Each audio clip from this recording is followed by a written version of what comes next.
Os gêmeos do milionário nunca tinham andado, até que ele flagrou a faxineira fazendo algo inacreditável. E o que aconteceu depois deixou todos sem palavras. Nossas histórias têm viajado longe. De onde você está assistindo hoje? Compartilhe com a gente nos comentários. Eu não quero mais o seu dinheiro, Sr. Lacerda. Pode ficar com ele. A voz da jovem cuidadora, Clara, atravessou o mármore frio do imenso hall de entrada. As malas dela já estavam junto à porta, uma declaração final de sua desistência. Tibério Lacerda, o dono daquela casa e de um império empresarial, apenas observava, sentindo um cansaço que parecia ter se instalado em seus ossos. Era a quarta cuidadora em menos de 2 meses. A cena já era familiar. Eles são impossíveis, continuou a moça com o rosto vermelho, demonstrando raiva e pavor. Seus filhos não são normais. Eles não falam, não andam, só ficam parados olhando para o nada, ou então gritam e quebram tudo se você move um brinquedo do lugar. Isso não é trabalho para uma cuidadora, é para um hospício. Cada palavra era um golpe, mas Tibério não demonstrou reação. Ele aprendeu a absorver os ataques, a deixar que as acusações sobre seus filhos o atravessassem sem desmoronar ali mesmo, na frente de um estranho.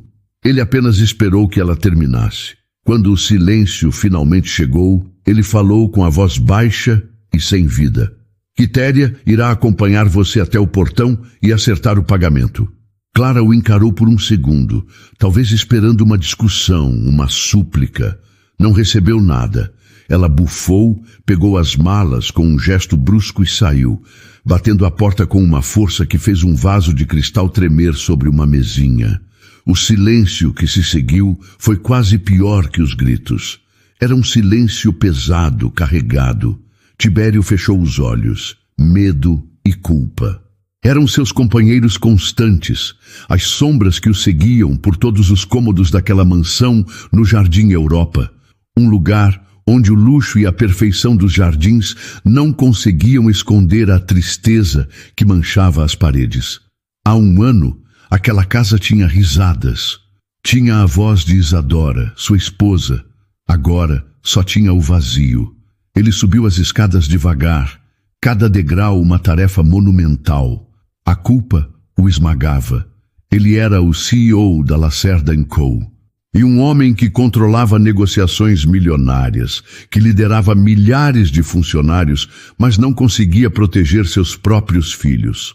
Não conseguiu proteger Isadora do acidente que a levou e agora não conseguia tirar Otto e Lino da prisão de silêncio em que viviam desde aquele dia. A porta do quarto de brincar estava entreaberta. Ele espiou. Os gêmeos de 5 anos estavam no chão, sobre o tapete macio, exatamente como a cuidadora descreveu. Lino, o mais novo por 7 minutos, olhava fixamente para a janela, seus olhos grandes e escuros perdidos em algum ponto do jardim. Ele parecia ter se desligado do mundo, uma defesa contra qualquer som ou movimento que pudesse assustá-lo. Sons de metal, principalmente, como o barulho do carro batendo. Do outro lado do tapete, Otto estava completamente concentrado em uma fileira de carrinhos de madeira. Ele os alinhava por cor, com uma precisão absoluta. Seus ombros pequenos estavam tensos. Tibério sabia que se um daqueles carrinhos fosse movido 1 centímetro para o lado, o silêncio seria quebrado por uma explosão de raiva e choro. Tibério entrou no quarto, forçando um sorriso que não alcançou seus olhos. "Oi, meus filhos." Nenhuma resposta. Ele se ajoelhou perto de Otto. "Que carrinhos bonitos! Você está organizando eles?" Otto não se moveu. Sua mãozinha continuou parada sobre um carrinho azul, como se decidisse se ele estava no lugar perfeito. Tibério estendeu a mão, pensando em tocar o cabelo do filho, mas hesitou. Seu toque poderia ser o gatilho. O medo de provocar uma crise o paralisava. Ele se virou para Lino. "Lino, o que você está vendo lá fora?" "Um passarinho." O menino continuou imóvel, respirando de forma suave e regular. Era como se seu pai não estivesse ali. Para eles, talvez ele realmente não estivesse. Tibério se sentia um fantasma em sua própria casa, assombrando a vida de seus filhos. A dor da perda de Isadora era uma ferida aberta, mas a dor de ver seus meninos assim, perdidos dentro de si mesmos, era uma agonia lenta e diária. Ele se levantou e foi até a janela, tentando ver o que prendia a atenção de Lino. Não havia nada, apenas as árvores e o céu cinzento de São Paulo. Senhor Tibério, a voz suave de Quitéria, a governanta que estava com a família há mais de 20 anos, veio da porta. Ele se virou. O rosto dela mostrava uma preocupação contida. Ela já foi? Ele perguntou, embora já soubesse a resposta. Sim, senhor. Quitéria olhou para os meninos e seu olhar se encheu de uma tristeza profunda. O senhor precisa descansar. Eu não consigo, Quitéria. Olhe para eles. Eles precisam de tempo, senhor, e talvez de um tipo diferente de ajuda. Tibério passou a mão pelo rosto, sentindo a barba por fazer. Eu já trouxe os melhores médicos, os melhores psicólogos.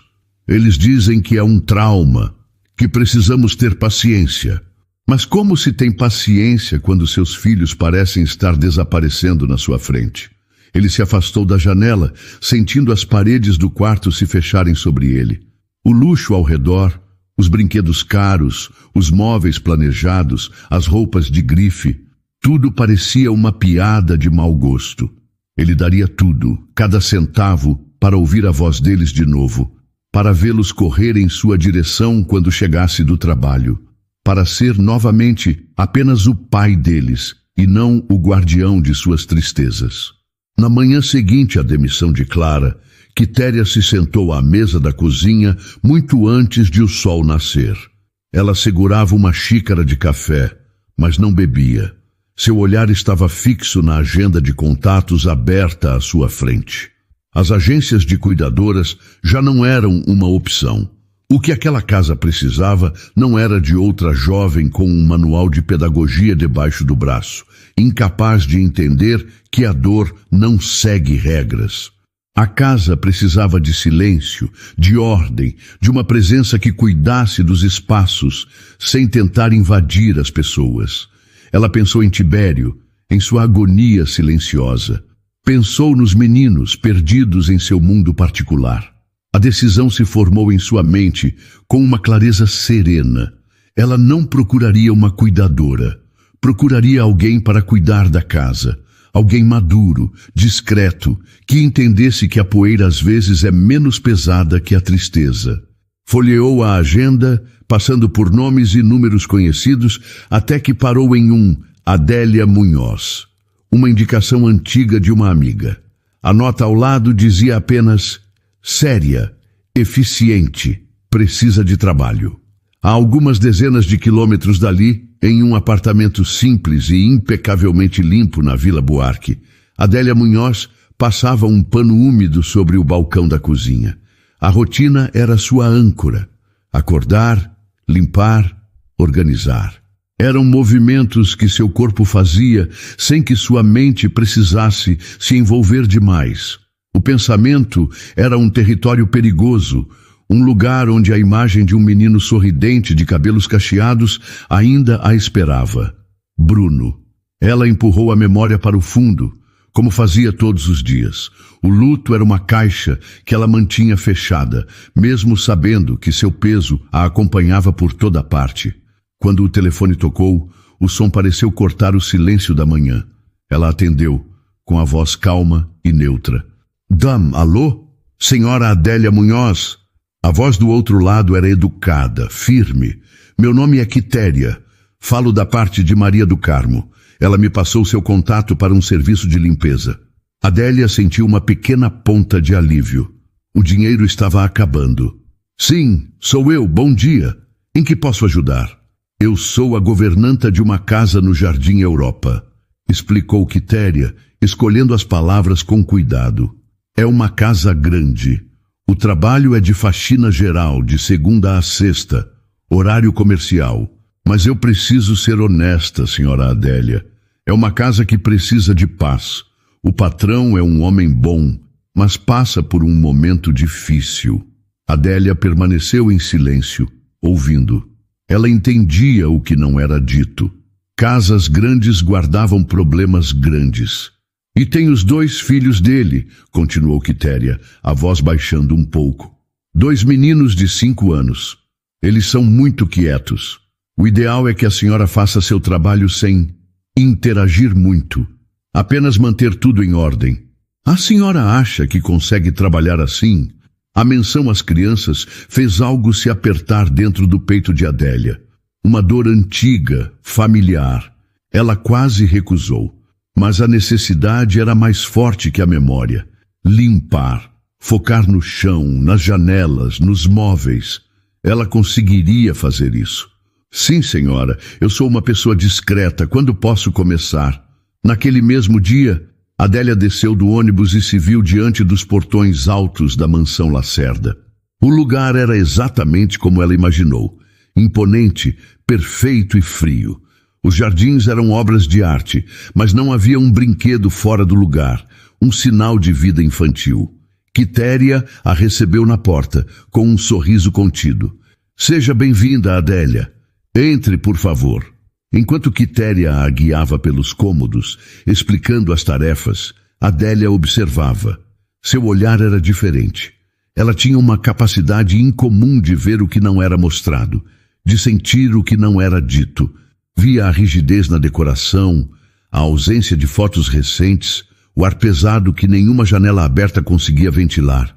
Então, do corredor, ela os viu.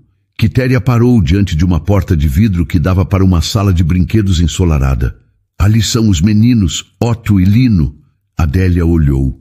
Um menino alinhava carrinhos com uma concentração feroz.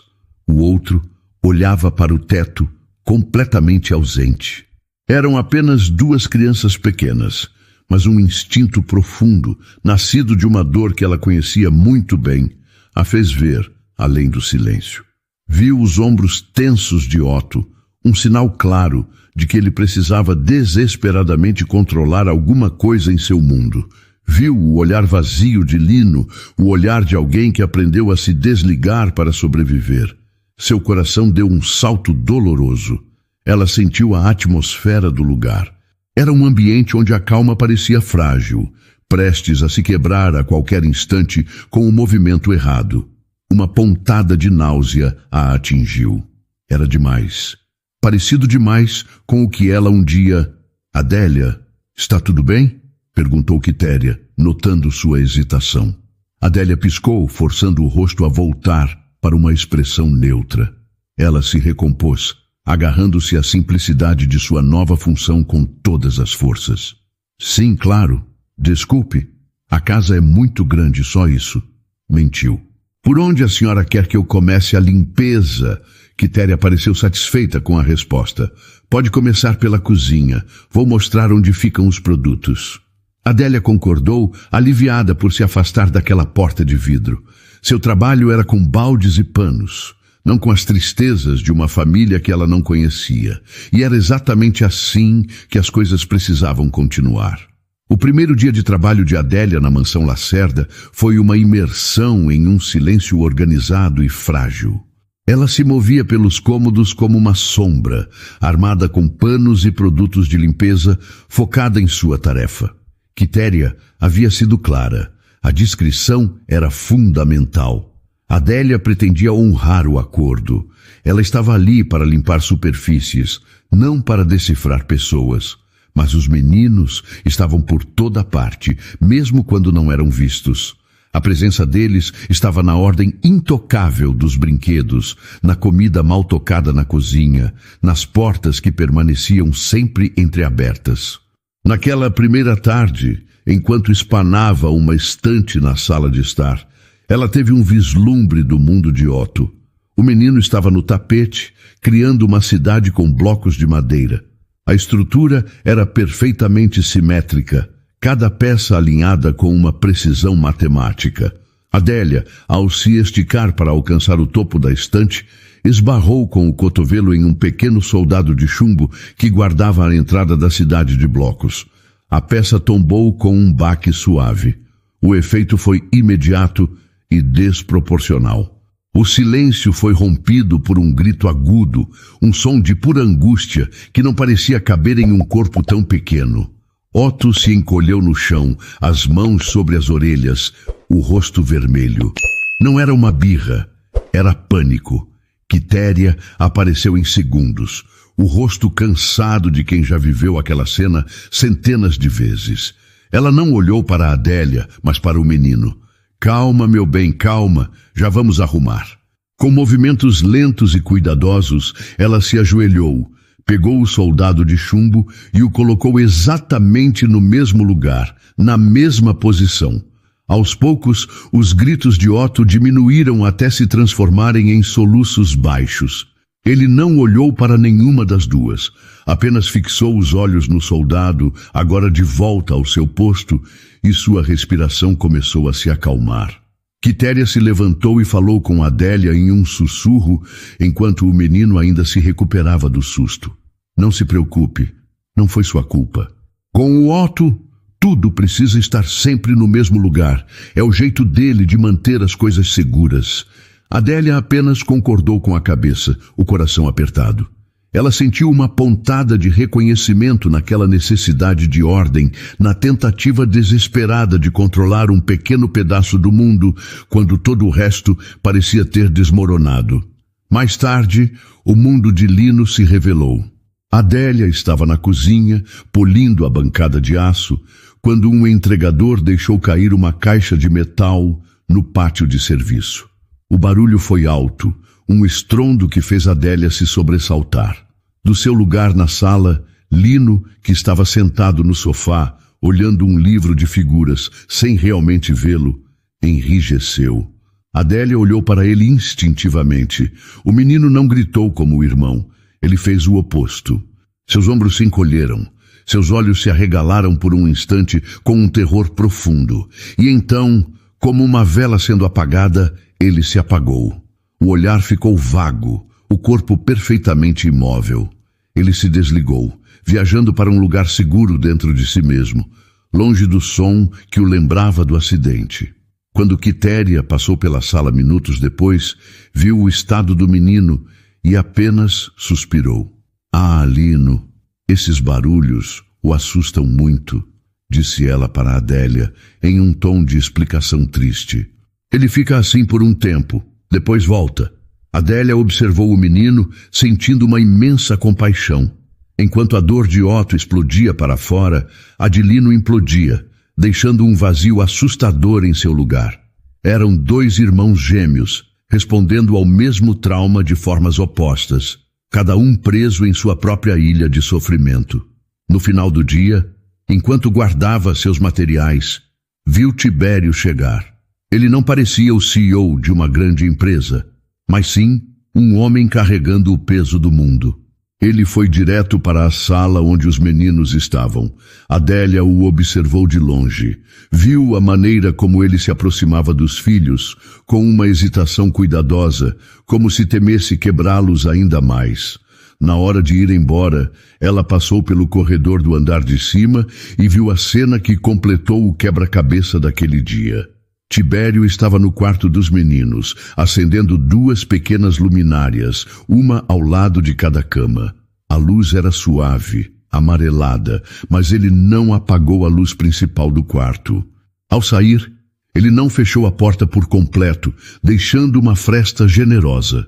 A luz do corredor também ficou acesa. O medo morava naquela casa. Era um morador permanente, que não ia embora quando o sol se punha. Ele dormia nos quartos, com as luzes acesas e as portas abertas. Um lembrete constante de que a escuridão e o silêncio completo eram perigosos demais para se enfrentar. Caminhando para o ponto de ônibus, de volta para sua vida e seu próprio luto silencioso, Adélia não conseguiu se livrar das imagens dos meninos. Ela não queria sentir aquilo, aquela conexão, aquela dor que parecia um reflexo da sua. Mas era tarde demais. A dor de Otto e Lino já tinha encontrado um lugar para morar dentro dela. A imagem dos meninos, cada um perdido em sua ilha particular de dor, acompanhou Adélia durante toda a noite. Em seu pequeno apartamento, onde o silêncio era uma escolha e não uma doença, ela repassou cada detalhe da mansão Lacerda. A luz fria e quase hospitalar dos quartos, as portas que batiam com as correntes de ar, o eco dos passos no mármore. O mundo dos meninos era um campo minado de estímulos agressivos. Ela se deitou, mas o sono não veio. Uma parte dela, uma parte que ela tentava silenciar há anos, começou a sussurrar. Não era seu trabalho. Ela sabia. Ela era a faxineira. Seu dever era com o brilho do chão e a ausência de pó nos móveis. Mas a imagem de Lino se apagando e de Otto explodindo em pânico não a deixava em paz. Aquela parte adormecida dela não falava em diagnósticos ou terapias. Falava em coisas mais simples. Em conforto, em segurança. E talvez, ela pensou, arrumar a casa também significasse arrumar o ambiente para ser um pouco mais gentil. Com essa justificativa, com esse disfarce, ela finalmente conseguiu fechar os olhos. No dia seguinte, Adélia chegou para trabalhar com uma nova determinação. Suas ações eram pequenas, quase invisíveis, sempre sob o pretexto de uma organização mais eficiente. Ela começou pela iluminação. Encontrou Quitéria na cozinha enquanto a governanta organizava o cardápio da semana. Dona Quitéria, com licença, começou Adélia, com seu tom de voz sempre respeitoso. Eu notei que algumas lâmpadas da casa têm uma luz muito branca, muito forte. Ontem, quando o dia escureceu, o ambiente ficou um pouco frio. Às vezes, uma luz mais amarelada, mais quente, deixa o lugar mais aconchegante, não acha? Ajuda a acalmar a vista. Quitéria a olhou, um pouco surpresa com a observação. É verdade, Adélia. Nunca parei para pensar nisso. É tudo tão automático. O Sr. Tibério certamente não se importaria com a troca. Com essa permissão, Adélia encontrou lâmpadas de luz quente no depósito e ao longo do dia, enquanto limpava os quartos, fez a troca no quarto dos meninos e na sala de brinquedos. A mudança era sutil, mas o brilho agressivo deu lugar a um tom dourado e suave. Depois, ela cuidou dos ruídos. Na sala de jantar, as cadeiras arrastavam no chão de madeira com um som agudo. Adélia, com a desculpa de que isso pode riscar o verniz, passou a manhã colando pequenos discos de feltro em cada pé de cadeira. A porta da biblioteca, que batia com o vento, ganhou um peso de porta discreto que ela encontrou em um armário. Para não estragar a parede, Dona Quitéria, explicou, e a governanta apenas concordou, satisfeita com tamanha atenção aos detalhes. Seu projeto mais ousado veio à tarde. Em um canto da sala de brinquedos que parecia pouco usado, Adélia criou o que para si mesma chamou de estação de calma. Ela limpou o local e estendeu um pequeno tapete de lã, incrivelmente macio ao toque. Depois, arrumou em uma cesta de vime alguns objetos que encontrou durante a limpeza. Uma pedra de rio lisa e pesada, um retalho de veludo azul, uma escova com cerdas muito suaves e uma pinha seca. Quando Quitéria passou e viu, Adélia logo se adiantou. Eu estava limpando o armário do corredor e achei essas coisas guardadas. Pensei que os meninos poderiam se distrair um pouco com elas aqui neste cantinho. Se a senhora achar que não é bom, eu guardo de novo. Deixe aí, Adélia. Não faz mal nenhum, disse Quitéria, dando de ombros. A peça final de sua estratégia silenciosa foi o quadro de previsibilidade. Ela comprou uma pequena lousa magnética e alguns ímãs com desenhos simples. Apresentou a ideia para Quitéria com o pretexto de se ajudar.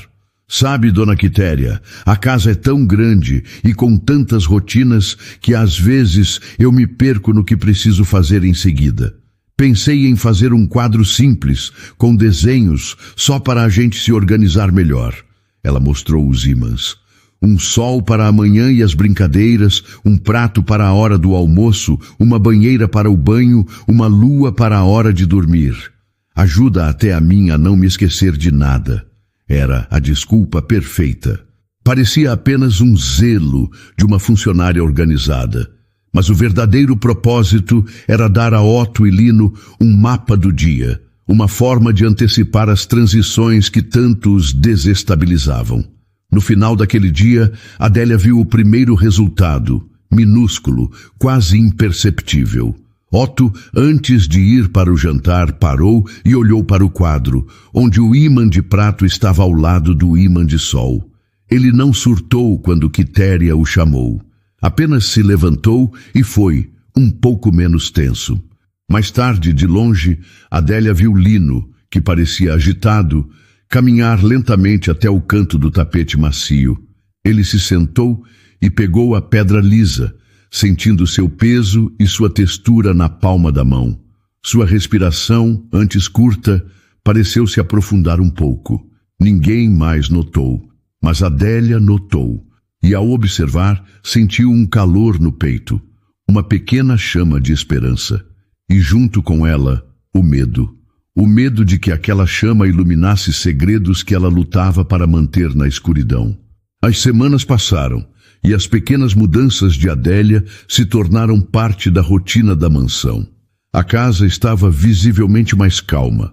As luzes suaves, os ruídos amortecidos e o quadro de horários na cozinha trouxeram uma camada de previsibilidade que diminuiu a frequência e a intensidade das crises de Otto. Lino também parecia menos propenso a se desligar, permanecendo presente por períodos mais longos. Mas Adélia sabia que a segurança por si só não era suficiente. A apatia era agora o principal inimigo. Os meninos estavam seguros em seu casulo, mas continuavam presos nele. Observando-os da porta da cozinha, ela via dois mundos parados. Otto no chão, construindo e reconstruindo a mesma fortaleza de blocos. Lino na poltrona, com o olhar perdido no jardim. A dor a atingiu com força, uma lembrança de como a alegria de uma criança é feita de movimento, de descoberta, de barulho. Seu filho Bruno tinha sido um pequeno furacão. A quietude dos gêmeos era antinatural. Ela decidiu que precisava dar um passo adiante, um passo arriscado. Precisava introduzir o movimento em suas vidas, mas de uma forma que parecesse orgânica, uma brincadeira. Em um momento em que Quitéria passava apressada pela sala com uma pilha de roupas, Adélia a abordou. Dona Quitéria, eu estava pensando... Os meninos ficam tão quietinhos. Pensei em algumas brincadeiras, coisas bobas para fazer enquanto eu arrumo, para quebrar um pouco o silêncio e gastar a energia deles. Quitéria parou, a mente claramente em outras tarefas. Faça o que achar melhor, Adélia, desde que não os agite demais. Você tem se mostrado muito sensata. Era a permissão vaga de que Adélia precisava. E assim, ela começou, sempre em momentos em que estava a sós com os meninos. Quando notava Otto ficando tenso com seus brinquedos, ela começava o jogo do comandante em voz baixa, como se falasse consigo mesma. Comandante Adélia se preparando, puxando o ar em 3 segundos, segurando por 4, soltando o ar bem devagar. Após alguns dias, ela percebeu que a respiração do menino começava a seguir o ritmo da dela, de forma quase imperceptível, acalmando-o antes que a crise se instalasse. Seu próximo passo foi a pista do corredor. Com a desculpa de que o corredor longo era muito sem graça e que as fitas a ajudariam a guiar o aspirador, ela criou o caminho colorido. Em um momento de silêncio, quando estava limpando os vidros da sala, ela viu de relance. Lino, o observador, se arrastou até a fita amarela e traçou o contorno dela com o dedo. Otto, o menino da ordem, ficou intrigado e começou a alinhar seus carrinhos ao longo da fita vermelha. Ninguém mais viu, apenas Adélia. A maior ousadia veio em uma tarde na cozinha. Ela estava sozinha com os meninos, preparando a massa de um bolo. "Eu preciso de ajuda", anunciou ela em um tom divertido. "Preciso de heróis da cozinha para uma missão muito importante." Ela colocou uma tigela de plástico na bancada mais baixa da cozinha. "A missão de vocês é segurar esta tigela com muita força enquanto eu coloco a farinha. Mas heróis precisam ficar em pé para terem super força." Lino hesitou, mas Otto, atraído pela ideia da missão, se arrastou até a bancada. Com um esforço visível, ele se apoiou primeiro nos joelhos e depois, agarrando-se à bancada, impulsionou o corpo para cima. Suas pernas tremeram violentamente, mas ele se manteve firme, os olhos fixos na tigela. Adélia prendeu a respiração. Aquele era um gesto que, ela tinha certeza, não acontecia naquela casa há mais de um ano. Otto ficou de pé por 5 longos segundos. Vendo o irmão, Lino o imitou. Ele se ergueu mais instável e ficou em pé por talvez 3 segundos antes de suas pernas cederem e ele voltar a se sentar no chão. Mas ele havia tentado. O coração de Adélia batia descontrolado. Ela continuou a brincadeira como se nada extraordinário tivesse acontecido, elogiando seus valentes heróis. Minutos depois, usou um carrinho de brinquedos leve para criar a entrega especial. Tenho uma entrega secreta para fazer na sala, disse ela, colocando um único biscoito no carrinho. Quem pode me ajudar a levar este tesouro? Otto empurrou o carrinho, usando-o como um andador improvisado. Ele deu alguns passos arrastados, mas determinados. Eram passos. Lino o seguiu, com a mão no ombro do irmão, como se buscasse coragem. Quando terminaram, os meninos voltaram para seus cantos silenciosos, como se nada tivesse acontecido. Ninguém mais na casa sabia. Não havia testemunhas. O segredo era apenas de Adélia. E enquanto ela limpava a farinha do balcão, sentiu uma onda de esperança tão forte que era quase dolorosa. As vitórias eram reais, e com elas o perigo. Pois cada passo trêmulo dos meninos era um passo que a afastava de seu disfarce de faxineira e a aproximava perigosamente de quem ela era antes de Bruno. Os dias na mansão Lacerda começaram a encontrar um novo ritmo, uma melodia suave que tocava por baixo do silêncio habitual. As vitórias de Adélia, conquistadas em segredo, começaram a se acumular, pequenas pedras que juntas construíam a fundação de algo novo. Eram momentos que só ela via, tesouros que guardava para si com uma mistura de euforia e pavor. Ela via Otto, que antes não tolerava o toque de seus joelhos no chão, agora passar longos minutos ajoelhado sobre a pista do corredor, concentrado em alinhar seus carrinhos ao longo da fita azul. Ele sustentava o próprio peso por períodos cada vez maiores, o esforço esquecido em nome da ordem que tanto amava. Com Lino, Adélia inventou a caça ao tesouro com adesivos. Ela colava pequenas estrelas brilhantes e texturizadas em lugares baixos e inesperados. No pé de uma cadeira, na parte de baixo de uma mesa, na estante de livros. Depois, em tom de segredo, dizia: Lino, acho que vi um tesouro brilhando perto do sofá. Você consegue pegar para mim? E Lino, motivado pela curiosidade, se inclinava, apoiava as mãos no chão para se equilibrar e, para alcançar o adesivo, firmava a planta de um dos pés no tapete, um movimento fundamental que ele não fazia há mais de um ano. Ele pegava o adesivo, olhava para ele em silêncio e o colava na própria mão. Uma pequena conquista, invisível para o resto do mundo. As consequências dessas vitórias secretas, no entanto, começaram a transbordar para a vida da casa. Quitéria foi a primeira a verbalizar a mudança. Em uma tarde, enquanto tomava um rápido café com Adélia na cozinha, a governanta a olhou com uma curiosidade genuína. Sabe, Adélia, pode ser só impressão minha, mas os meninos parecem melhores. Adélia sentiu um arrepio, mas manteve o rosto sereno, como se estivesse apenas ouvindo uma observação casual. Melhores como, dona Quitéria? Eu não sei explicar direito, disse a governanta pensativa. As crises do Otto, quando acontecem, parecem mais curtas. E o Lino, ele comeu quase todo o almoço ontem e hoje. Eu tenho a impressão de que eles estão dormindo um pouco mais profundamente. A casa parece mais leve. Adélia ofereceu um sorriso discreto, desviando o mérito. Fico feliz em ouvir isso. Eles são bons meninos. Talvez só precisassem de um pouco mais de tempo, mas era Tibério quem Adélia temia. Submerso em seu trabalho e em seu luto, ele era uma presença distante, mas atenta. E ele também começou a notar. Chegava em casa à noite esperando a mesma atmosfera pesada de sempre, mas encontrava algo diferente. Um silêncio menos opressivo, uma calma que não era apatia. Certa noite ele entrou na sala de brinquedos e viu Lino folheando um livro. A diferença era sutil. Antes, ele apenas segurava o objeto, os olhos vazios. Agora, seu dedo traçava uma das figuras, um pequeno barco.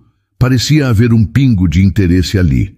Em outro canto, Otto organizava seus bonecos, mas seus ombros não estavam tão tensos, sua respiração não era tão contida. Mais tarde, ele procurou Quitéria. Como os meninos passaram o dia? Perguntou ele, a pergunta de sempre, mas com um novo tom de interesse. Foi um dia calmo, senhor, muito calmo, respondeu a governanta. A nova faxineira, a Adélia, tem um jeito bom com eles. Mantém os meninos ocupados com aquelas brincadeiras simples dela enquanto arruma as coisas.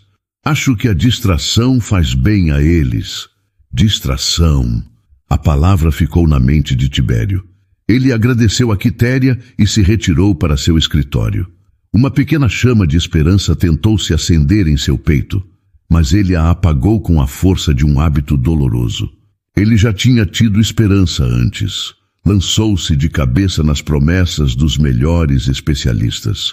Terapias inovadoras, tratamentos experimentais, consultas que custaram fortunas.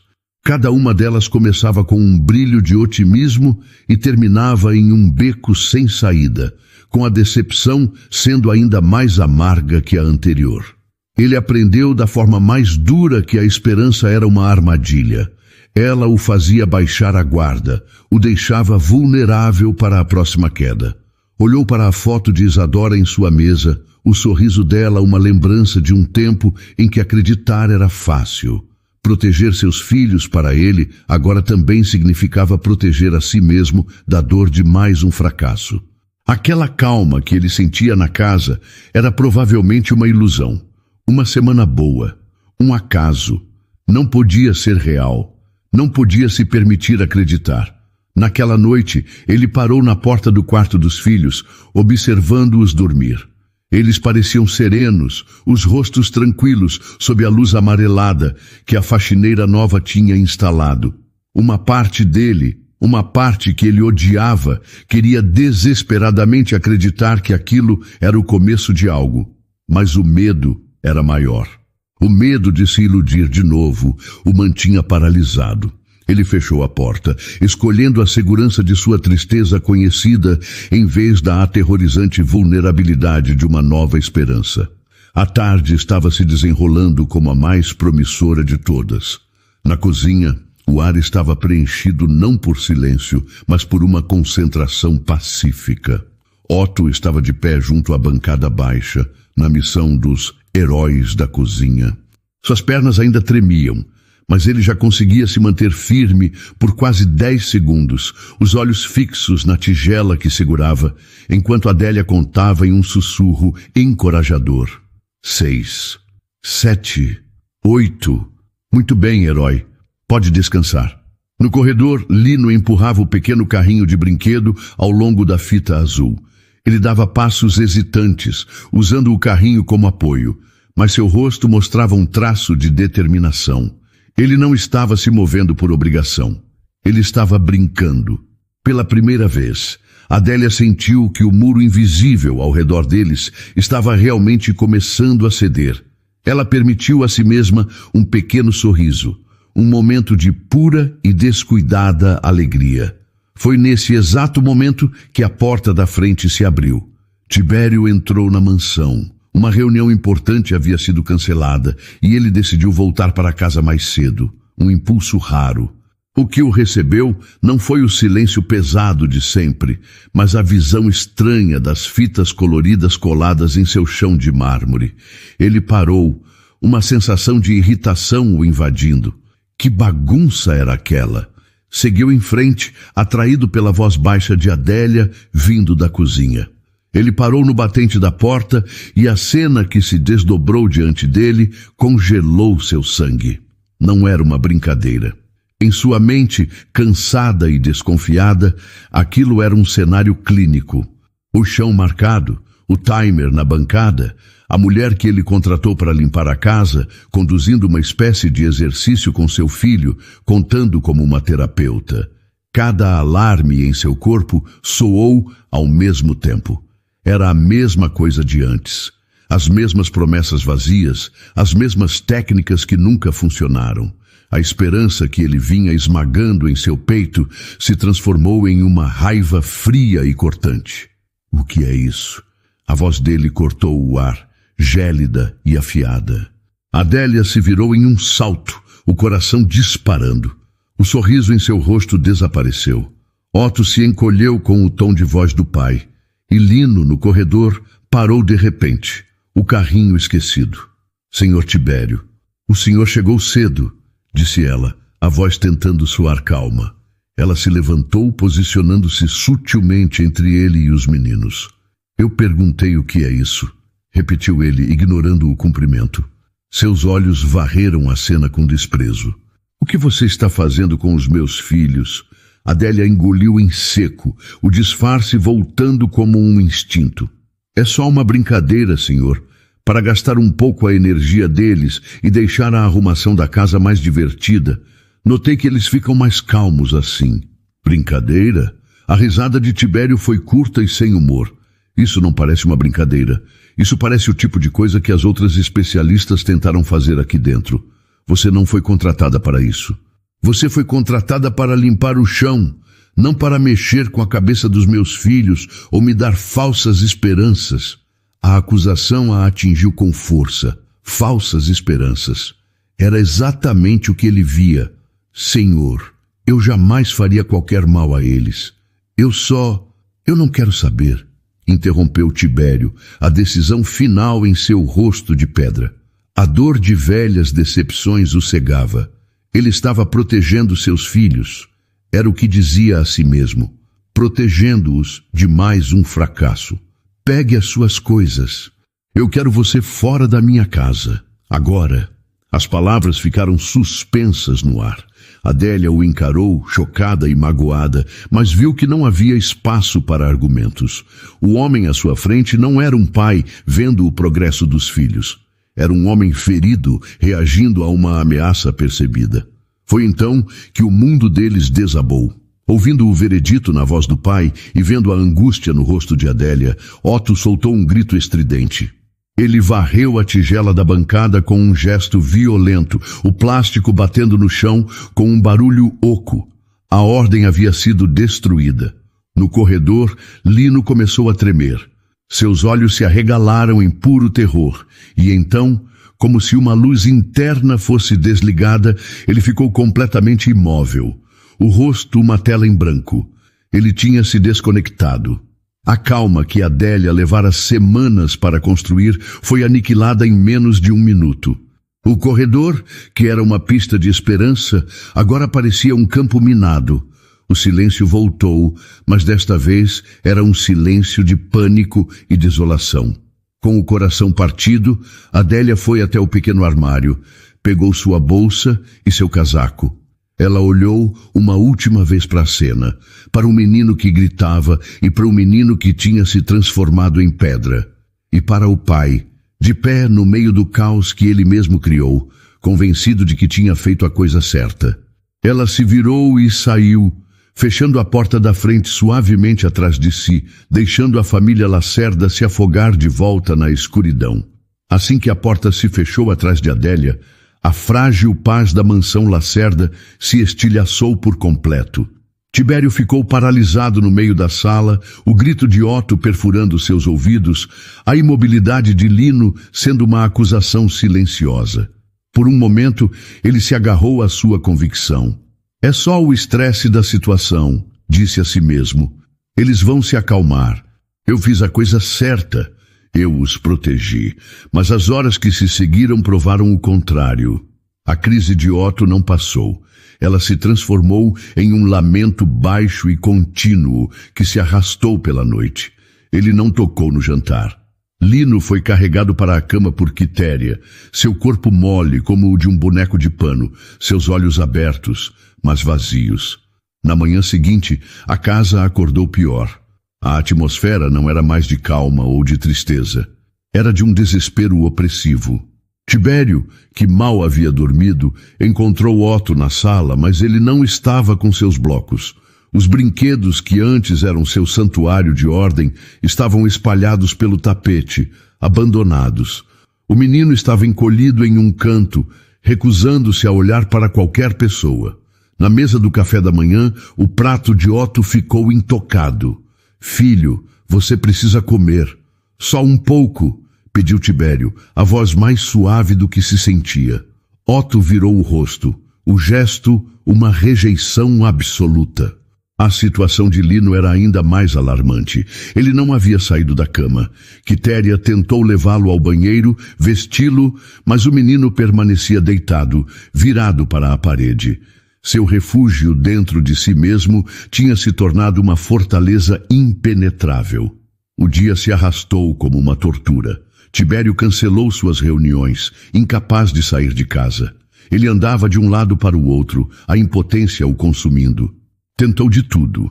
Ofereceu brinquedos novos, prometeu passeios, até mesmo levantou a voz em um momento de pura frustração, algo que se arrependeu no instante seguinte.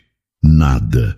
Era como se a partida de Adélia tivesse levado com ela a chave que abria o mundo dos seus filhos. No final da tarde, a tensão entre ele e Quitéria era quase insuportável. "Ele não comeu nada o dia inteiro, Quitéria", disse Tibério, a voz carregada de pânico. "E Lino não se mexe. Talvez eu deva chamar um médico." Quitéria, que limpava a cozinha com uma eficiência silenciosa e julgadora, parou e olhou para ele. "O médico vai receitar um remédio, senhor. Mas o que eles sentem não se cura com remédio." Ela fez uma pausa antes de proferir as palavras que Tibério não queria ouvir. Talvez eles sintam falta dela, das brincadeiras. Ele não respondeu, apenas deu as costas e subiu para o quarto dos meninos. O comentário de Quitéria era uma pontada direta em sua culpa. A noite caiu, e com ela um silêncio doentio. Tibério colocou Otto na cama, um corpo rígido e sem reação. Depois foi até a cama de Lino e o cobriu, o menino ainda na mesma posição. Sentindo-se um completo fracasso, ele começou a arrumar a bagunça de brinquedos que Otto havia deixado no chão. Foi um gesto automático, a necessidade de impor alguma ordem em meio ao caos. Foi então que ele viu, caído atrás da mesinha de cabeceira, um pedaço de papel amassado. Ele o pegou. Era um desenho. As linhas eram infantis, tortas, mas a imagem era inconfundível. Havia duas figuras pequenas, uma com o cabelo espetado como o de Otto, a outra um pouco menor. No meio delas, uma figura mais alta, com cabelos compridos e um grande sorriso, estava de mãos dadas com as duas crianças. Acima da cena, uma frase estava escrita com letras trêmulas e desiguais. "A casa fica calma com ela." E ao lado da figura alta, quase como um segredo, as letras Deli. Tibério se sentou no chão, o papel tremendo em suas mãos. O ar sumiu de seus pulmões. Aquela não era a análise de um especialista, não era a opinião de uma cuidadora, era um boletim vindo diretamente do coração de seus filhos. A verdade, pura e simples, em um pedaço de papel. E com a verdade veio a clareza, uma clareza devastadora. Ele não havia demitido Adélia para proteger Otto e Lino. Ele a demitiu para se proteger. Ele viu nela um sucesso que ele, com todo o seu dinheiro e poder, não conseguiu comprar. Viu uma esperança que ele não tinha mais coragem de sentir. O medo de se decepcionar mais uma vez, o orgulho ferido por ver uma simples faxineira ter mais efeito que uma equipe de médicos, tudo isso se transformou naquela raiva fria.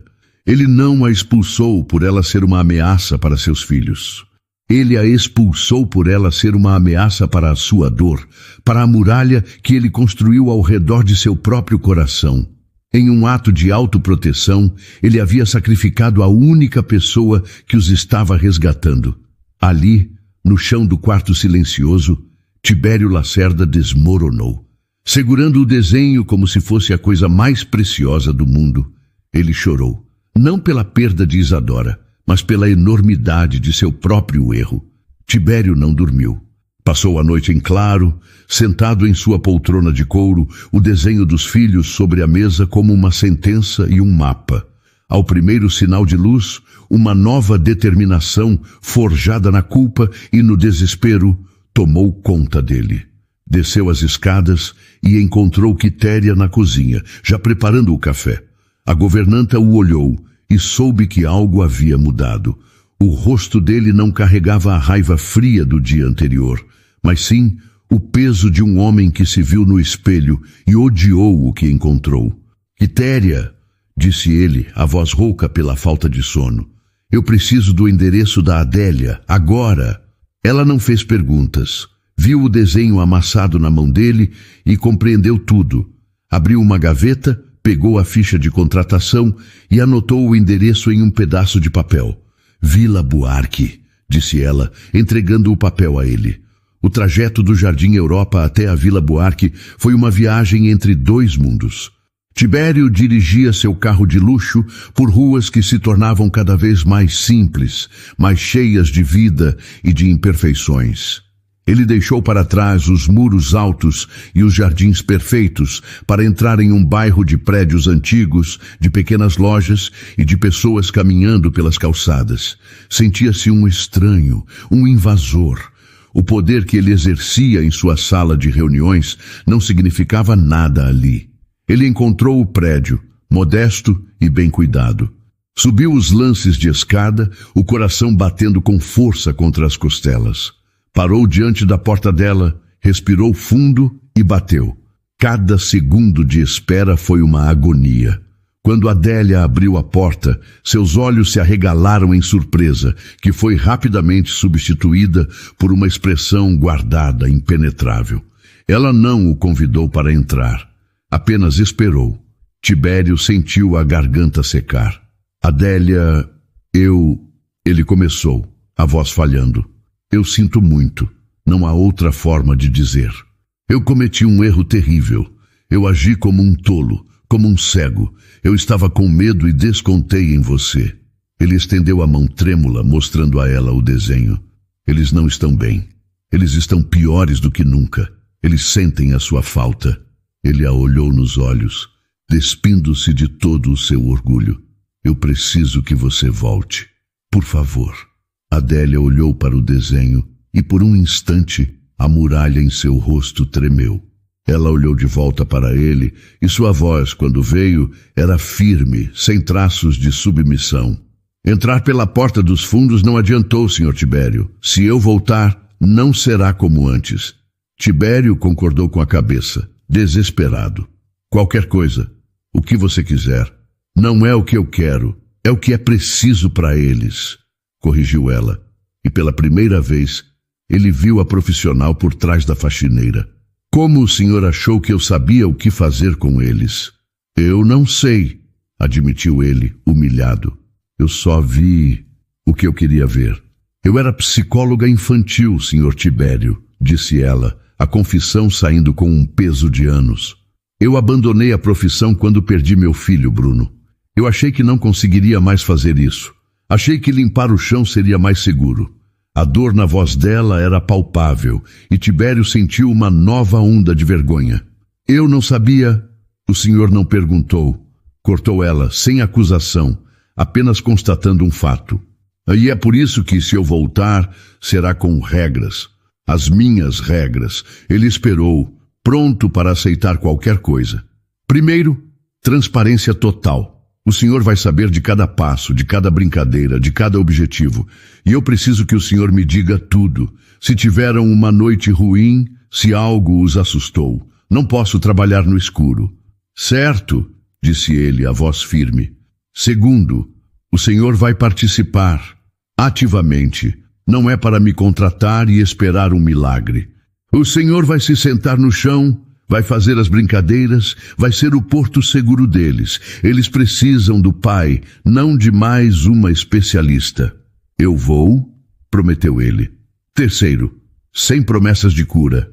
Eu não vou prometer que eles vão andar ou falar amanhã. O que eu posso prometer é que vamos trabalhar por 1% de melhora a cada dia. 1 segundo a mais em pé, uma crise mais curta. Metas pequenas, possíveis e reais. O Senhor consegue aceitar isso sem criar falsas esperanças? A pergunta era um teste direto à sua maior fraqueza. Sim, respondeu ele com sinceridade. Consigo. E por último, concluiu Adélia, o olhar fixo no dele. Eu não volto como faxineira. E também não volto como psicóloga.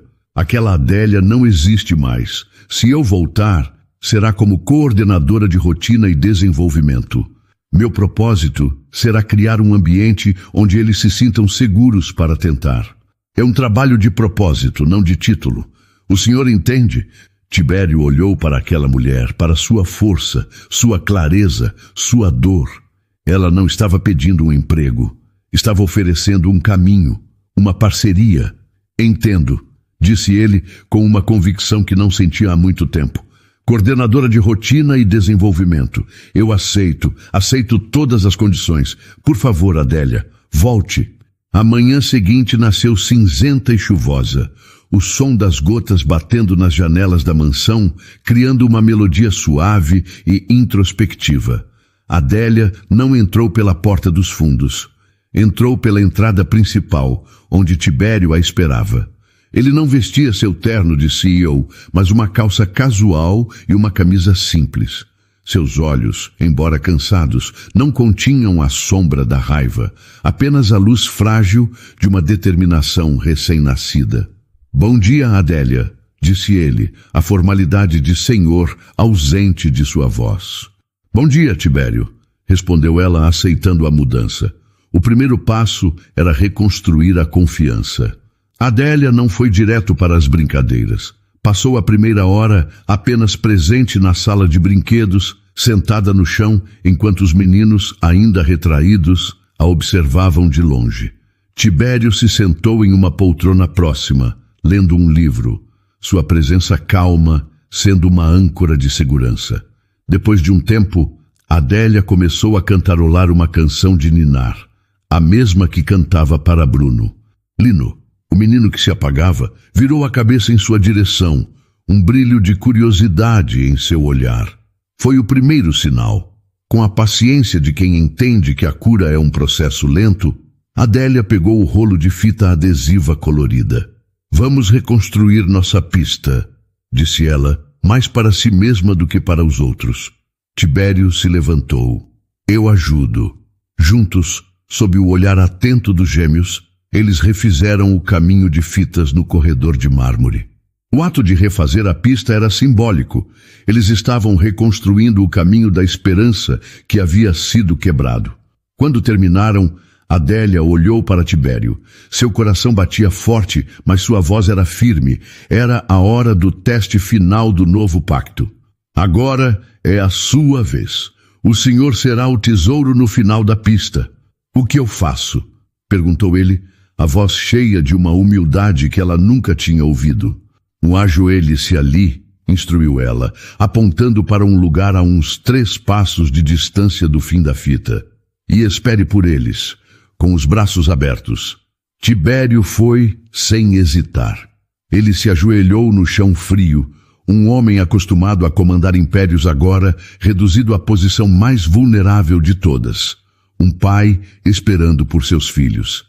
Ele abriu os braços, o rosto uma tela de medo, amor e uma súplica silenciosa. Adélia se aproximou dos meninos e pegou o pequeno carrinho de brinquedo. Olhem, meninos, o papai está esperando por vocês. É a entrega mais especial de todas. Ela deu um empurrãozinho no carrinho. Otto, sempre o mais impulsivo, colocou as mãos sobre ele. Ele o empurrou por um instante, mas então o soltou. Seus olhos se fixaram no pai, naquela figura de braços abertos que era, ao mesmo tempo, um convite e um desafio assustador. Ele se ergueu sobre os joelhos, as pernas tremendo. Então, com um soluço contido, ele levantou um pé, depois o outro. Ele estava de pé, vacilante, o corpo inteiro tremendo com o esforço. Deu um passo. Foi mais um arrastar de pé do que um passo, mas ele não caiu. As lágrimas começaram a rolar por seu rosto, silenciosas. Ele deu um segundo passo, um gemido de esforço escapando de seus lábios. Ele estava chorando, não de dor, mas de medo e superação. E então ele praticamente se jogou para a frente, caindo nos braços do pai. Tibério o agarrou, abraçando-o com força, o rosto enterrado nos cabelos do filho. Lino, que observava tudo com os olhos arregalados e cheios de lágrimas, viu o irmão seguro no abraço do pai. Aquela imagem pareceu lhe dar a coragem que lhe faltava. Ele se levantou, mais instável que Otto. Deu um passo trêmulo. Depois, um segundo. Seu olhar estava fixo em seu pai e seu irmão. Ele deu um terceiro passo, um passo maior, mais decidido, e então também desabou, juntando-se ao abraço. No chão de mármore daquele corredor, os três choravam juntos. Tibério abraçava seus dois filhos, sentindo o peso e o calor de seus corpos contra o seu. Eram lágrimas de tristeza por todo o tempo perdido, mas também de uma gratidão tão imensa que doía. Não era um milagre, era algo mais forte. Era o resultado do trabalho, da dor, da coragem de tentar. Adélia ficou para trás, perto da parede, dando à família aquele momento sagrado. As lágrimas também escorriam por seu rosto, uma mistura da alegria por eles e da saudade eterna de seu próprio menino. Mais tarde, quando a calma se reinstalou, Tibério se aproximou dela, os olhos ainda vermelhos. Eu não sei como agradecer, Adélia. Não me agradeça, disse ela, a voz suave. Agradeça a eles, pela coragem, e a si mesmo. O Senhor foi o motivo pelo qual eles andaram hoje. Naquele dia, Tibério formalizou o novo papel de Adélia na frente de toda a equipe da casa. Ela era a coordenadora de rotina e desenvolvimento, mas o título não importava. O que importava era o novo verbo que a mansão Lacerda aprendeu. Não era curar nem consertar, era tentar. Todos os dias juntos eles iriam tentar. Um passo de cada vez. Um ano depois, o sol da tarde de sábado derramava uma luz dourada sobre o jardim da mansão Lacerda. Um ano antes, aquele mesmo jardim era uma obra de arte estéril, um lugar de silêncio e perfeição intocada. Hoje, era um lugar de vida. Havia um gol de futebol torto na grama, um balde cheio de carrinhos, perto de um canteiro de rosas, e o mais importante de tudo, havia risadas. Você não me pega! Gritou Otto, agora com 6 anos, correndo desajeitadamente pela grama, as pernas fortes e cheias de energia. Pego sim! Respondeu Lino, sua voz mais baixa, mais clara e cheia de uma alegria contida. Ele corria atrás do irmão, um sorriso genuíno iluminando seu rosto. Sentados em um banco de madeira, sob a sombra de um ipê, Tibério e Adélia observavam a cena. Havia uma facilidade entre eles, uma cumplicidade forjada nas trincheiras da dor e da esperança. Adélia não era mais a coordenadora, nem a faxineira. Era apenas Adélia. E Tibério não era mais o chefe, o CEO quebrado. Era apenas Tibério.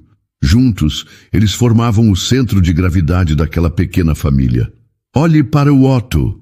Ele vai acabar pisando nas rosas da Quitéria de novo, comentou Tibério, um tom de falsa preocupação em sua voz. Adélia sorriu, o olhar fixo nos meninos. Deixe ele. Uma rosa amassada é muito mais fácil de consertar do que um menino quieto. Tibério virou-se para ela. O amor e o respeito em seus olhos eram evidentes. Você me ensinou isso. O último ano tinha sido um processo lento e trabalhoso. Houve regressões, dias difíceis, crises que os testaram até o limite. Mas para cada passo para trás, eles davam 2 para a frente. O lema de 1% de melhora a cada dia tinha se tornado a filosofia da casa. A fala dos meninos voltou aos poucos. Primeiro, palavras soltas. Lino, o observador, começou com água, pai, Deli. Otto, depois de meses de silêncio, um dia simplesmente disse bola. E a partir dali, não parou mais de falar. Eles ainda tinham suas dificuldades. Otto às vezes precisava de sua ordem, de seus rituais para se sentir seguro. Lino ainda se assustava com barulhos muito altos e em dias de grande estresse podia se fechar um pouco em seu mundo. Mas a diferença era que, agora, eles não estavam mais sozinhos em suas ilhas. Tinham um ao outro, tinham Adélia e, acima de tudo, tinham um pai que aprendeu a se ajoelhar no chão, a ouvir e a ter os braços sempre abertos. Isadora ia adorar ver o Lino tão corajoso, disse Tibério, a menção ao nome da falecida esposa, agora trazendo uma nostalgia doce, não uma dor aguda. Ele tem o sorriso dela. Ele tem, concordou Adélia com suavidade, e ele tem o pai dele para lhe dar coragem. Ela também pensava em Bruno. Via um pouco dele na energia caótica de Otto, na curiosidade silenciosa de Lino. A dor da perda nunca desaparecia por completo, mas tinha mudado de forma. Não era mais um buraco vazio em seu peito. Tinha se transformado em uma sabedoria, em uma capacidade de amar e de curar que ela pôde oferecer a outra família. Ao ajudar a curar os filhos de Tibério, ela também encontrou um caminho para curar a si mesma. Mais tarde, os meninos correram até eles. Pai, a gente pode comer bolo de chocolate? Perguntou Otto sem fôlego. Agora? Perguntou Tibério, olhando para Adélia. Acho que uma exceção não vai fazer mal, disse ela, piscando para os meninos que comemoraram.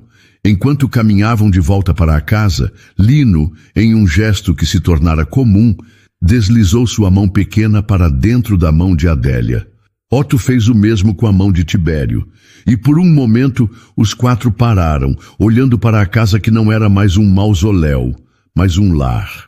No escritório de Tibério, o desenho dos meninos ainda estava guardado em sua gaveta principal. Ele o olhava todos os dias, um lembrete de seu pior erro e de sua maior lição. Ao lado da foto de Isadora, agora havia outra, mais recente, uma foto tirada por Quitéria algumas semanas antes. Nela, os 4 estavam no jardim, rindo. Otto no colo de Tibério e Lino abraçado a Adélia. A imagem de uma família imperfeita, improvável e inegavelmente feliz. A casa não era mais silenciosa.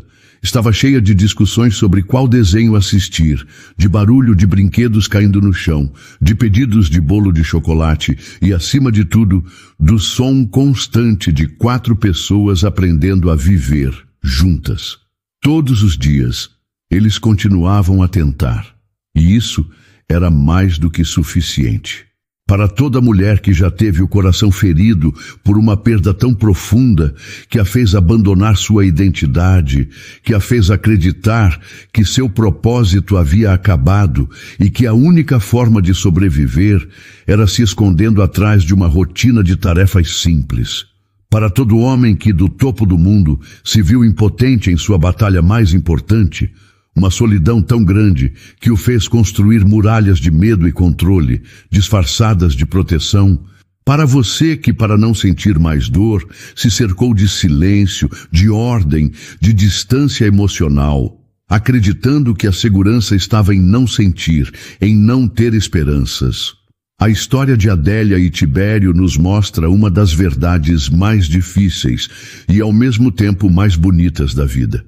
Às vezes, a cura para a nossa maior dor não vem dos especialistas, do dinheiro ou do poder, mas sim do lugar que menos esperamos. Pode vir de uma faxineira silenciosa que entende a linguagem da alma ou de um CEO que tem a coragem de admitir sua fraqueza. Pode vir de um simples desenho em papel amassado. Ela nos ensina que seguir em frente não é esquecer a ferida, a ausência de Isadora ou a saudade eterna de Bruno, mas sim decidir que a cicatriz não vai mais governar o futuro. É ter a coragem de olhar para o passado, reconhecer a dor que ele causou, e ainda assim escolher dar um passo trêmulo em um corredor marcado por fitas coloridas. E nos mostra, acima de tudo, que as pessoas não são definidas por seus títulos, mas pela coragem de suas ações.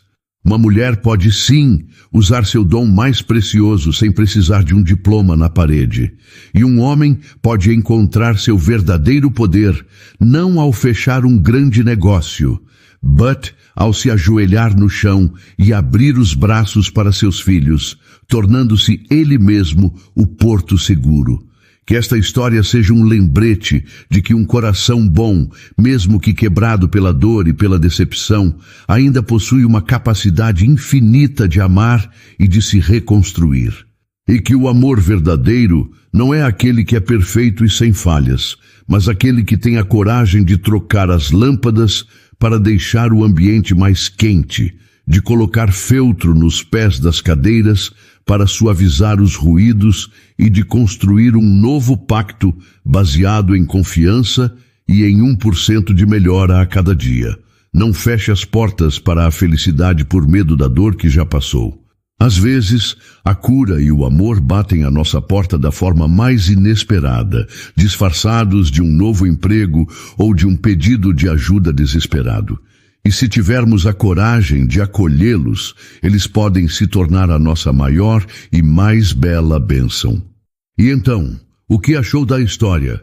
Deixe sua opinião nos comentários. Adoramos saber o que você pensa. Não se esqueça de deixar seu curtir no vídeo para nos apoiar e de se inscrever no canal. Até a próxima!